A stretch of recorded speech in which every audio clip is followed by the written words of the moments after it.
এটা কে হয় তোমার? আমার বয়ফ্রেন্ড, মানে আমি বিয়ে করছি।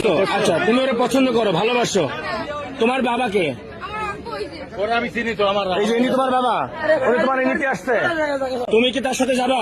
আমি ওনার সাথে যাবো। এখন তো তুমি তো প্রাপ্তবয়স্ক হও নাই। একটু দাঁড়াও, একটু ধৈর্য ধরো। আমি প্রাপ্তবয়স্ক হই না, আমার বিয়ে দেবে কেন? তো আপনি কি আপনার মেয়ে বিয়ে দিচ্ছেন? আমি বিয়ে দেওয়ার জন্য আমি ছেলেও আছে, বিয়ে না বসবে থাকবে আমার বাড়িতে।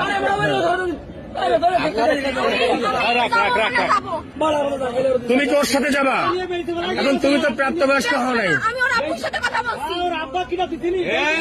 ও নাম্বার আমি তুমি ওর কপালে সিঁদুর দেওয়া আছে।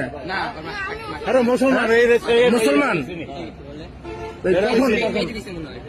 মেয়ে দিচ্ছিলাম, তাই মনে লাগছে। তোমার বাসা কোথায়? তোমার নিতে আসছো? এরা যদি এখন তোমার মায়েরা পুলিশে দেয় কি করবা? তুমি এত সাহস নিয়ে কিভাবে আসলে রাজশাহী থেকে এখানে? ফোন করেছে এই জন্য এসে। আমি বলছি বলেই তো আসছি। তুমি সাহস দিয়ে আনছো, এমনকি তুমি ওর সাথে যাবা? হ্যাঁ, যাবো। আর ও যদি তোমার একটা বিপদে ফেলে তাহলে কি হবে? কি করে বিপদে ফেলবে? মনে করো যে একটা বিপদে ফেললো, ও তোমার একটা বিপদে ফেললো। আমার আব্বু বলছে আমি যদি চলে যাইতে চাই আমাকে চলে যাইতে বলছে। তুমি আর গায়ে হাত দেবো না, দাঁড়া।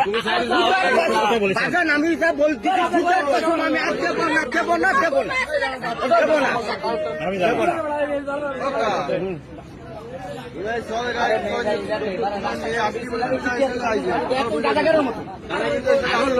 আরো লোক আছে, গুরু আছে সামনে, একটা হিন্দু মেয়ে, এর গুরু আছে। আমি আপনাদের সেই মায়ের আমি আটকাইছি। না না না, প্রশাসনের বাইরে দেওয়া যাবে না। তোমরা একটু এদিকে আসো, আমার সাথে আসো। তোমরা একটু এদিকে আসো, এদিকে আসো। হ্যাঁ ভাই, এটা আমার একটু এদিকে আসো আমার সাথে। কেউ গায়ে হাত দেবে না, কেউ গায়ে হাত দেবে না, আমি তোমাকে বললাম। এদিকে আসো, আমার সাথে আসো, এদিকে আসো। আদারল্যান্ড 24 মাতৃভূমি বিশ্ব সংবাদ 24 ঘন্টা।